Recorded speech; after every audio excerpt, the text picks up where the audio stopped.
Israel का Qatar पर recent attack वो हमास पे नहीं, उसके पीछे एक लार्जर स्ट्रेटेजी है। जिस पर यूएस का हाथ हो, इसराइल उससे पंगा नहीं लेता। यूएस की मिडिल ईस्ट में सबसे बड़ा मिलिट्री बेस अल उदैद कतर में ही है, वो भी स्ट्राइक लोकेशन से मात्र 30 किलोमीटर दूर। लेकिन फिर भी 15 F-35 जेट्स 2250 किलोमीटर की दूरी तय करके जॉर्डन, सऊदी अरब की टेरिटरी को क्रॉस करते हुए प्रिसीजन अटैक करते हैं, ठीक उसी बिल्डिंग पर जहां हमास के लीडर्स पीस नेगोशिएशन के लिए रुके हुए थे। लेकिन कतर में ही क्यों? कतर में ही क्यों आए? एक्चुअली कतर की जो पॉलिटिक्स है वो कुछ ऐसी है कि दूसरों की लड़ाई में अगर आप चौधरी बनते हैं तो फायदे और नुकसान दोनों होते हैं। एक्चुअली कतर एक बैड बॉय की तरह है जो यूएस के लिए गुड डील्स ला सकता है। यू नीड कतर अगर आपको नेगोशिएट करना है तालिबान से, ईरान से या अदर टेररिस्ट ग्रुप से जिससे परेशान रहे हैं सऊदी अरब जैसे देश। लेकिन इसके पीछे का लॉजिक क्या है?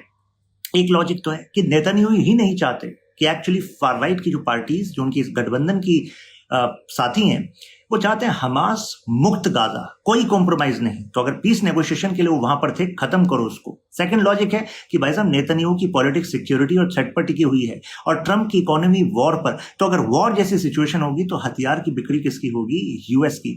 Third logic, Israel wants a greater Israel, लेकिन वो कब आएगा? जब सरफेस पे जो दिख रहा है कि अरे शांति चाहते हैं, लेकिन उसके पीछे ज्यूज वर्सेस मुस्लिम एक ट्रेजेक्ट्री चलती रहती है सोसाइटी में। इसको famous political thinker Samuel P Huntington ने कहा था क्लैश ऑफ सिविलाइजेशन। इजराइल चाहता है ये अब खुलकर सामने आए और इजराइल इस वल्नरेबिलिटी को जब फेस करेगा तभी जाकर ग्रेटर इजराइल बनेगा। कोई मुझे बता सकता है इसके पीछे की मैथोलॉजी क्या है?